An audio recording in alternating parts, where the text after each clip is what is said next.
भारत की लोक कथाओं में कई ऐसे वीर और लोक देवता हैं, जिनकी कहानियां केवल इतिहास नहीं, बल्कि आस्था, चमत्कार और अद्भुत घटनाओं से भरी हुई है। आज हम बात करेंगे एक ऐसे महान लोक देवता की, जिन्हें हिंदू गोगाजी या गुग्गाजी के नाम से पूजते हैं और मुस्लिम समुदाय उन्हें गुग्गा पीर या जाहिर पीर कहकर सम्मान देता है। लेकिन गोगाजी की कहानी को समझने के लिए हमें हजारों साल पीछे जाना होगा। महाभारत युद्ध के बाद के समय में, महाभारत युद्ध समाप्त होने के बाद हस्तिनापुर के सिंहासन पर राजा परीक्षित बैठे। वे महान योद्धा अर्जुन के पोते और अभिमन्यु के पुत्र थे। एक दिन राजा परीक्षित शिकार के लिए जंगल गए। लंबे समय तक भटकने के कारण उन्हें बहुत प्यास और थकान लगने लगी। उसी समय उन्हें एक आश्रम दिखाई दिया। उस आश्रम में महान तपस्वी ऋषि शमी गहरे ध्यान में लीन बैठे थे। राजा ने उनसे पानी मांगा, लेकिन ऋषि ध्यान में होने के कारण कोई उत्तर नहीं दे पाए। राजा परीक्षित को लगा कि ऋषि उनका अपमान कर रहे हैं। क्रोध में आकर उन्होंने पास पड़े एक मरे हुए सांप को उठाया और उसे ऋषि के गले में डाल दिया। कुछ समय बाद जब ऋषि के पुत्र श्रृंगी ऋषि को यह घटना पता चली, तो वे अत्यंत क्रोधित हो गए।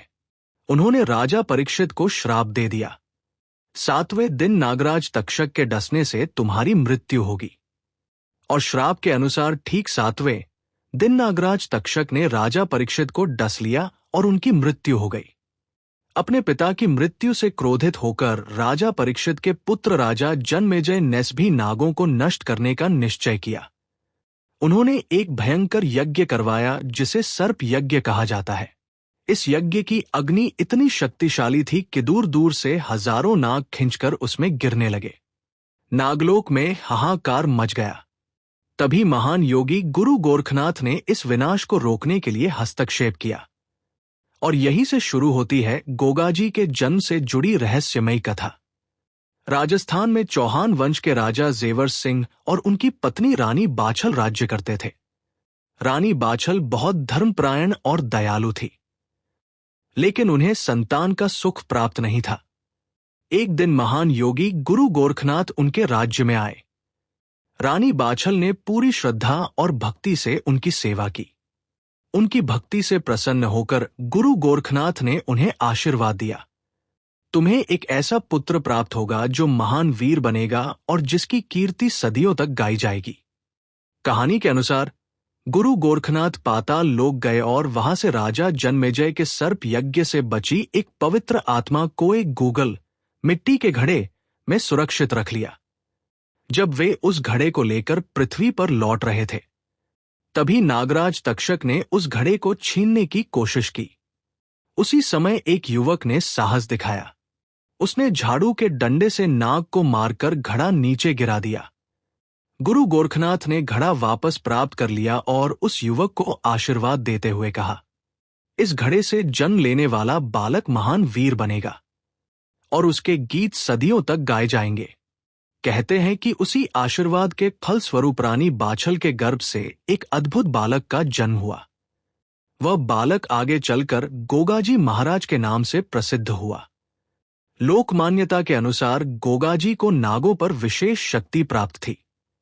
लोग मानते हैं कि उनकी पूजा करने से सर्पदंश से रक्षा होती है। इसी कारण उन्हें नागों के देवता भी कहा जाता है। आज भी राजस्थान और उत्तर भारत के कई गांवों में अगर किसी को सांप काट ले तो लोग तुरंत गोगाजी महाराज का नाम लेते हैं। राजस्थान के हनुमानगढ़ जिले में स्थित गोगामेडी गोगाजी का सबसे प्रसिद्ध तीर्थ स्थान है। हर साल भाद्रपद महीने में यहां गोगामेडी मेला लगता है। इस मेले में लाखों श्रद्धालु दूर दूर से आते हैं और पूरे क्षेत्र में एक ही जयकारा गूंजता है, जय गोगाजी महाराज। गोगाजी की सबसे अद्भुत बात यह है कि उन्हें केवल हिंदू ही नहीं, बल्कि मुस्लिम समुदाय भी समान श्रद्धा से मानता है। पंजाब की मुस्लिम परंपरा के अनुसार गोगाजी ने हाजी रतन नामक मुस्लिम पीर से शिक्षा प्राप्त की थी। कहा जाता है कि उन्होंने गोगाजी को धरती में प्रवेश करने और बाहर निकलने की रहस्यमयी विद्या सिखाई थी। इसी कारण मुस्लिम समुदाय उन्हें गुग्गा पीर या जाहिर पीर कहकर सम्मान देता है। आज भी राजस्थान, पंजाब, हरियाणा, हिमाचल प्रदेश, उत्तर प्रदेश, गुजरात और मध्य प्रदेश में गोगाजी की पूजा अत्यंत श्रद्धा और विश्वास के साथ की जाती है। उनकी वीरता और चमत्कार की कथाएं आज भी लोकगीतों और भजनों में गाई जाती है।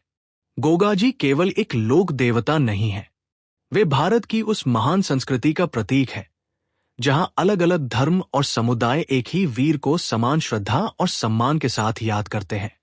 अगर आपको ये कहानी पसंद आई हो तो वीडियो को लाइक जरूर करें और ऐसे ही रहस्यमय इतिहास और लोक कथाओं के लिए चैनल को सब्सक्राइब करना मत भूलिए। जय गोगाजी महाराज।